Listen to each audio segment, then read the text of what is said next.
Revenons, par exemple, sur le pass sanitaire devenu pass vaccinal. Vous avez votre think tank a co-signé une tribune qui s'opposait à ce pass vaccinal. Oui, j'ai toujours été opposé au pass vaccinal, c'est justement une très mauvaise conception de la loi. La loi, elle est là, elle n'est pas là pour juger moralement le comportement des gens, elle n'est pas là pour faire du nudge, pour les inciter à se comporter de telle ou telle manière. Ça marche pourtant. Si on regarde le nombre de vaccinations, à chaque fois qu'il y a eu un tour de vis ou un durcissement du discours de l'exécutif, ça s'est traduit par une augmentation du nombre de vaccinations, ce qui est plutôt une bonne chose. Et contraindre les gens, ça marche. Mais qu'est-ce qu'on perd? On perd les libertés, on perd l'exercice du jugement, on perd la capacité d'être traité en adulte, responsable, libre et autonome. C'est énorme ce qu'on perd.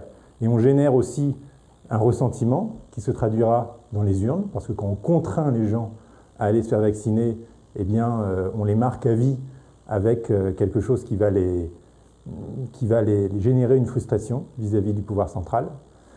Donc, si vous disiez aux gens c'est le vaccin ou la mort, ça aurait marché aussi, hein. Les gens se seraient fait vacciner. Aurait-ce été légitime? Non, pas du tout. Dans une démocratie, il y a une proportionnalité entre les mesures mises en place et la finalité recherchée.